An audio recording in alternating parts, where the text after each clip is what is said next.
ఘనంగా దామోదరం సంజీవయ్య 105వ జయంతి వేడుకలు. నెల్లూరు ఉమ్మడి ఆంధ్రప్రదేశ్ మాజీ ముఖ్యమంత్రి దామోదర్ సంజీవయ్య 105వ జయంతి వేడుకలను నెల్లూరు నగరంలోని అంబేద్కర్ భవన్లో దామోదర్ సంజీవయ్య విగ్రహ కమిటీ చైర్మన్ పల్లం వెంకటయ్య ఆధ్వర్యంలో ఘనంగా నిర్వహించారు. ముందుగా ఆయన చిత్రపటానికి పూలమాలలు వేసి ఘన నివాళులు అర్పించారు. ఈ సందర్భంగా ఆయన మాట్లాడుతూ 105వ జయంతి సందర్భంగా ఈ అంబేద్కర్ భవన్లో కార్యక్రమం చేయడం జరిగింది. ఆయన నిరుపేద కుటుంబంలో పుట్టి కర్నూలు జిల్లాలో ముఖ్యమంత్రిగా ఎదిగినాడు. తర్వాత కేంద్ర మంత్రిగా, ఆల్ ఇండియా కాంగ్రెస్ ప్రెసిడెంట్గా ఎన్నో కార్యక్రమాలు చేశాడు. ఆయన ఒకే రోజు 6 లక్షల మందికి బంజరు భూములు ఏర్పాటు చేసిన గనుడు ఆయన. ఎవరు కూడా చేయలేదు. కానీ అక్కడ కొంతమంది కుట్ర పన్ని ఆయన పదవీచ్యుతుడు చేయడం జరిగింది. కానీ నిజాయితీపరుడు ఆయన. వాస్తవంగా ఆయన ముఖ్యమంత్రి ఎదిగినా కూడా ఆయన సొంతూరులో స్వగృహం లేదు. ఈరోజు పేపర్లు వేస్తుంది పాడుపడిపోయిన గృహం అది.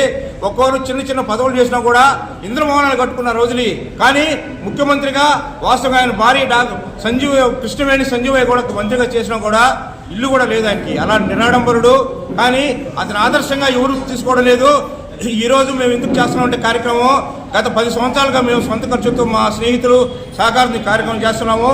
అదేవిధంగా ఆయన విగ్రహాన్ని, కాంస్య విగ్రహాన్ని వనంతోప్ సెంటర్లో పెట్టాలని చెప్పి కూడా ప్రయత్నం చేస్తున్నాము.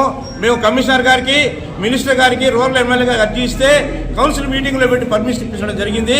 వాళ్ళు కానీ పర్మిషన్ ఇస్తే మేము 7 అడుగుల కాంస్య విగ్రహాన్ని వనంతోప్ సెంటర్లో ఏర్పాటు చేస్తాం, సిద్ధంగా ఉన్నాము. అదేవిధంగా వచ్చిన వాళ్ళకి ధన్యవాదాలు తెలుపుకున్నాము.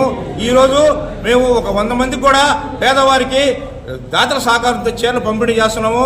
అదేవిధంగా ఈ భవానీ అమ్మాయి జాతీయ క్రీడాకారిణి, అదేవిధంగా సఫాయి కార్మికులు వనపర్తి జయమ్మ, ఈ రాష్ట్రపతి అవార్డు గ్రహీత, వాళ్ళిద్దరికి కూడా సన్మాన కార్యక్రమం చేస్తున్నాము.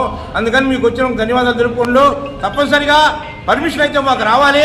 సంజీవ విగ్రహాన్ని మేము అనంతపురం సెంటర్లో తప్పనిసరిగా ఏర్పాటు చేయాలి. అదేవిధంగా కర్నూలు జిల్లాకి దామోదర సంజీవయ్య కర్నూలు జిల్లాకి నామకరణం చేయాలని కోరుకుంటూ, ఎక్కడెక్కడో నిన్న కాక మన రాజకీయాలకు వచ్చిన నాయకులు పేర్లు పెడుతున్నారు, వాళ్ళ విగ్రహాలు పెద్ద పెద్ద విగ్రహాలు పెడుతున్నారు. కానీ దామోదర సంజీవయ్య ఎవరు కనబడలా, ఏ రాజకీయ నగర్ కనబడలా. ఆయన విగ్రహం పెట్టాలని నెల్లూరులో మేము 5 సంవత్సరాలుగా తిరుగుతానే ఉన్నాం. మా పెద్దలతో కూడా పోయి 2 సార్లు కమిషనర్ గారు కలిసాము, రూరల్ ఎమ్మెల్యే గారికి అర్జీ ఇచ్చాను. అదేవిధంగా మున్సిపల్ మినిస్టర్ గారికి ఇస్తామనుకుంటే మున్సిపల్ కమిషనర్ ఏం చెప్పారంటే, మీరు ఏం కంగారు పడద్దు, కౌన్సిలింగ్ మీటింగ్లో పర్మిషన్ తీసుకోవాలి. మేము కౌన్సిలింగ్ మీటింగ్లో పెట్టి పర్మిషన్ తీసుకొని తప్పనిసరి పర్మిషన్ చెప్పడం జరిగింది. అదేవిధంగా మేము కూడా కార్పొరేటర్స్ అందరూ కూడా కలిసి అయ్యా కౌన్సిల్ మీటింగ్లో పర్మిషన్ ఇప్పించని చెప్పి వాళ్ళు కలవాలని ప్రయత్నం చేస్తున్నాం. కాబట్టి వాళ్ళందరూ సహకారం కూడా తీసుకుంటామని చెప్పి కోరుకుంటూ ఈ అవకాశం ఇచ్చినందుకు మీ అందరికీ ధన్యవాదాలు తెలుపుకుంటూ ప్రెస్ వారికి ప్రత్యేకంగా ధన్యవాదాలు తెలుపుకుంటాం.